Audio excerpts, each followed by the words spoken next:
के देखा नहीं। साहब जंगल के बाहर रास्ते में उसको फिर मिले कि अरे सेठ जी कहाँ भागे जा रहे हो।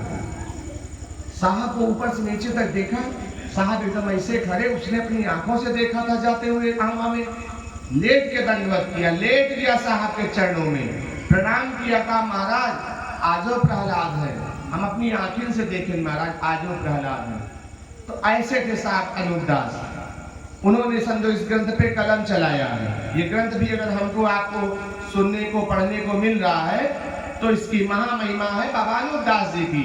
अगर उन्होंने कलम नहीं चलाया होता तो आज हमको आपको ऐसी कथाएं सुनने को नहीं मिलती जो साहब देवीदास जी ने अपने अंतर्भाव से बताया। एक ही एक बनावे सब, बहुत बड़ी बात कह रहे हैं, अलंकार पे जाइए, साहब के शब्दों पे गौर फरमाइए। एक ही एक बनाओ सब, अब कीके कीके नाम बतावे महाराज, कौन कौन पेड़ बनाई, कौन नदी बनाई, कौन पहाड़ बनाई, कौन बनाई, कौन न साफ जो बचबे नहीं महाराज। धरती पे साफ तक सब, महिला महिला नर मानव राक्षस पिशाच दैत्य। अरे दैत्य कौन है महाराज? रावण कुंभकर्ण कौन है? हिरणाक्ष हिरण्यकश्यप कौन है? जब उनके खुदा लड़क मन हो तो महाराज कोई घर हिंद पैदा कर देते हैं, वो करे वो हम तो सब बातें उनकी बता दे ना तो हंसी लागी कि आप काम हो या है करत है झिलमिलाता है। अभी तो साधु साधना में रहता है, क्या लीला है भगवान तेरी है। अरे कौन है? रावण कुंभकर्ण जय और विजय भगवान के मुख्य पार्षद है। भगवान की बाहों से बाहें मिलाने का किसी में सामर्थ्य है? जो उनके संग रहता हो वही ले सकता है उनका सामर्थ्य। तो जब उनकी लड़ने की इच्छा होती है, बैठे बैठे आसन पे वरदान देते देते वो भी आतुर नहीं हो पाते, प्रसन्न नहीं हो पाते, चित्त भ्रमित हो जाता है, तब वो संसार में आनंद लेने के लिए ऐसी लीलाएं रचने लगते हैं। उन्होंने एक प्रेरणा दिया अपने जय विजय को, गलतियां किया, ऋषि मुनियों ने उनको श्राप दिया, हिरणाक्ष हिरण्यकश्यप बन गए। तब जाकर के स्वयं अवतार लिया, अपने ही पार्षदों से युद्ध किया, अपने ही गणों से आनंद लिया।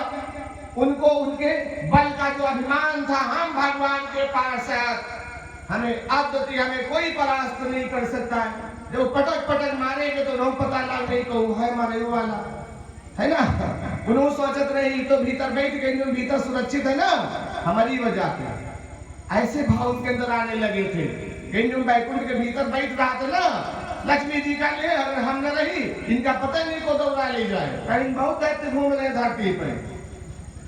तो जब ऐसे भाव सेवादारों में आते हैं तो उनसे कहीं न कहीं गलतियां होंगी।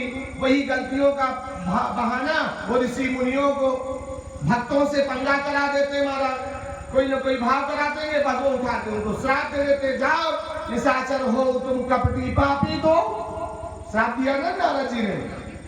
अब लोग आगे धरती पे, भगवान तो उधर माया रचे बैठे ही थे। आने वाला था त्रेता का समय, आने वाला था सतयुग का समय, आने वाला था द्वापर में कान्हा का समय।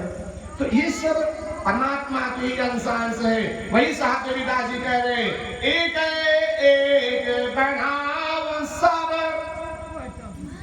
नहीं कैसु दूजा भाव, जेसु मीरा जग आई गए, जेसु मीरा जग आई गए, कहीं का भक्त भनाओ सत्य गुरु जय जीवन साहेब की जय। का भक्त बनाओ, स्वामी कह रहे उसी का भक्त नाव पड़ता है जो सुमिरा जग आई गए। संसार में आने के बाद अगर भजन नहीं करे, परमात्मा का स्वरूप नहीं है, फट जाते हम अपनी आंखों से देखने की तो बात छोड़ो, जुबान से उसका स्वरूप का वर्णन भी नहीं करना चाहते, पूरा दिन बीतता है तो हम मानो नहीं है प्यारे, कि हम मानो नहीं है, हम तो